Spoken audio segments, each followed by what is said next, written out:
chicas y chicos, ¿cómo estáis? Bueno, vamos otra vez con el tema de la Superliga. Desde que salió la sentencia el pasado 21 de diciembre hay muchísimos nervios en la UEFA, muchísimos nervios en la Liga de Javier Tebas, y lo último es que han enviado unas cartas al Tribunal de Justicia de la Unión Europea para que rectifiquen su nota de prensa porque dicen que confunde a la gente.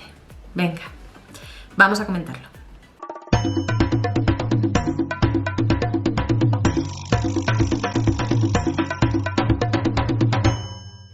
Bueno, pues sí, como sabéis, ese pasado 21 de diciembre salió esa sentencia del Tribunal de Justicia de la Unión Europea que en esencia venía a decir que efectivamente, tal y como está configurado ahora este monopolio por parte de UEFA, existe un abuso de su posición dominante y que deben ser más transparentes y deben cambiar la normativa, todo esto, ¿no? Bueno, a raíz de esto se publicó la sentencia y se publicó una nota de prensa que fue la que el tribunal dio a conocer, la que leyó para, bueno, resumir esa sentencia y para recoger en esa nota de prensa los puntos más importantes de la sentencia, una cronología de los hechos, de cómo se había llegado hasta el tribunal, de lo que se impugnaba y del proceso que se está siguiendo aquí en Madrid, y finalmente sacaron sus conclusiones en esa nota de prensa. La noticia es que tanto la UEFA como Javier Tebas han enviado unas cartas al tribunal pidiendo la rectificación de ese comunicado de prensa. Dicen que no se ajusta a la realidad, que no se ajusta a lo que dice esa sentencia, que no es claro, que no es transparente y que lleva a la gente a confundirse acerca de lo que realmente supone esa sentencia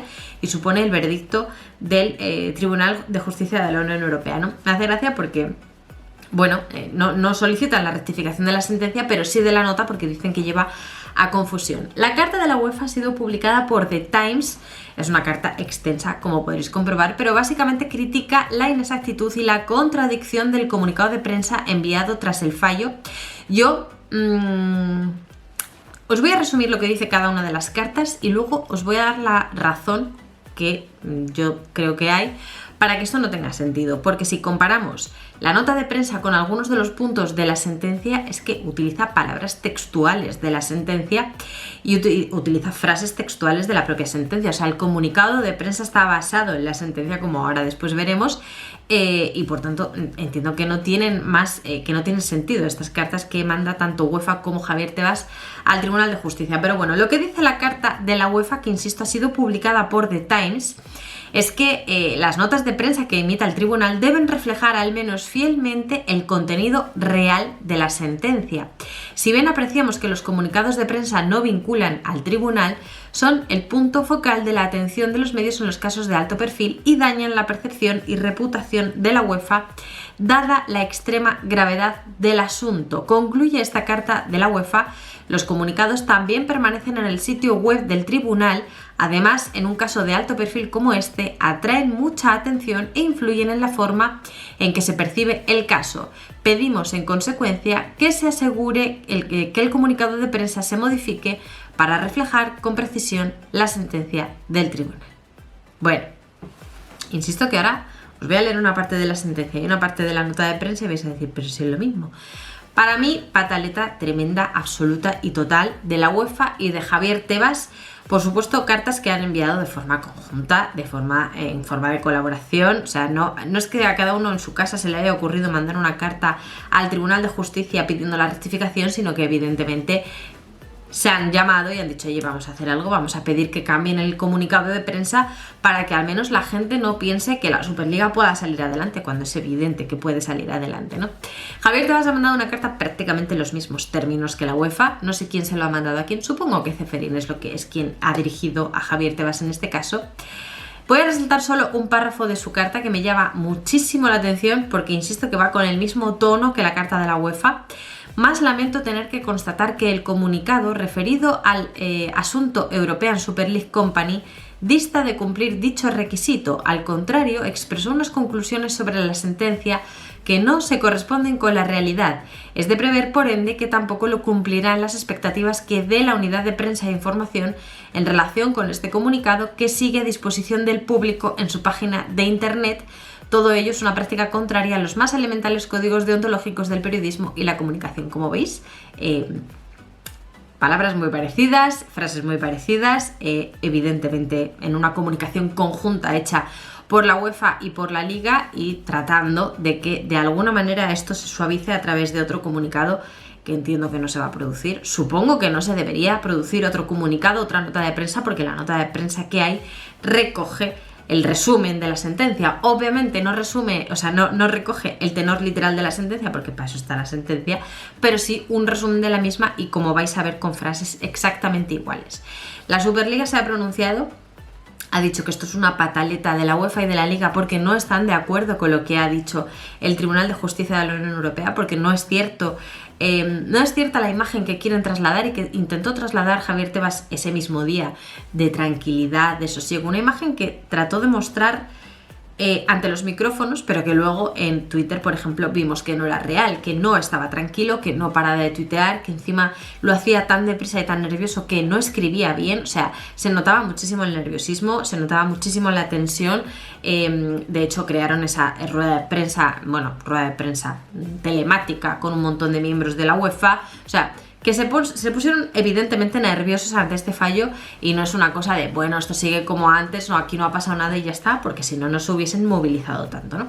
La Superliga ha contestado evidentemente en este sentido y ha dicho: la UEFA no escucha a la justicia, no entiende que su monopolio ha acabado y sus privilegios no tienen cabida en la Europa de las libertades. La justicia se lo ha dicho muy claro y no ofrece dudas. Ya no puede amenazar ni sancionar a los clubes que quieran promover competiciones alternativas, y ahora siguen presionando a los clubes y, sorprendentemente, al propio Tribunal de Justicia de la Unión Europea. Ya no se limitan a amenazar a los clubes, a presionar a los clubes, que ahora también presionan al Tribunal de Justicia. Intentan presionar, estará en el tribunal, resistir a esa presión y decir: a mí no me vas a presionar ni me vas a amedrentar, o caer en esa presión y en esas amenazas que realiza la UEFA y rectificar su comunicado de prensa, ¿no? Para mí, ya digo, no tiene sentido. Os quiero leer un trozo primero del comunicado de prensa y luego de la sentencia para que veáis que dice exactamente lo mismo. Es el párrafo referido al abuso de la posición dominante de la UEFA, un abuso que queda claro y patente y que es uno de los pilares de esta sentencia, ¿no? La nota de prensa dice: seguidamente, el Tribunal de Justicia resuelve que cuando una empresa en posición dominante tiene la facultad de determinar en qué condiciones pueden entrar en el mercado empresas potencialmente competidoras, esta facultad, habida cuenta del riesgo de conflicto de intereses que genera, debe ir acompañada de criterios que permitan garantizar su carácter transparente, objetivo, no discriminatorio y proporcionado. Pues bien, las facultades de la FIFA y de la UEFA no están sujetas a ningún criterio de esta naturaleza. En consecuencia, la FIFA y la UEFA están abusando de su posición dominante.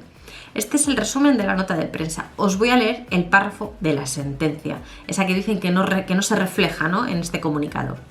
Habida cuenta de todas las consideraciones anteriores, procede responder a la primera cuestión prejudicial, que el artículo 102 debe interpretarse en el sentido de que constituye un abuso de posición dominante el hecho de que las asociaciones responsables del fútbol en los ámbitos mundial y europeo y que ejercen paralelamente diferentes actividades económicas vinculadas a la organización de competiciones hayan adoptado y apliquen normas que supeditan a su autorización previa la creación en el territorio de la Unión por una tercera empresa de nueva competición de fútbol de clubes y que controlan la participación de los clubes de fútbol profesional y de los jugadores en tal competición, bajo pena de sanciones, sin que estas diferentes facultades estén sujetas a criterios materiales y a reglas de procedimiento que permitan garantizar su carácter transparente, objetivo, no discriminatorio y proporcionado.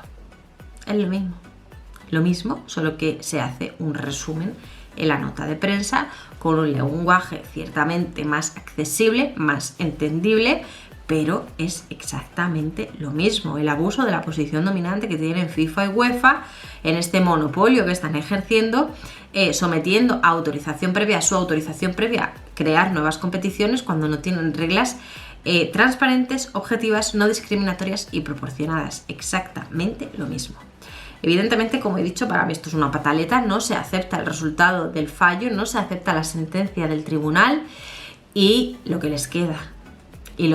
Porque esto no ha hecho más que empezar, obviamente. Vamos a ver qué responde el tribunal, vamos a ver qué contesta a estas cartas, a estas comunicaciones que manda UEFA y la Liga, en este caso.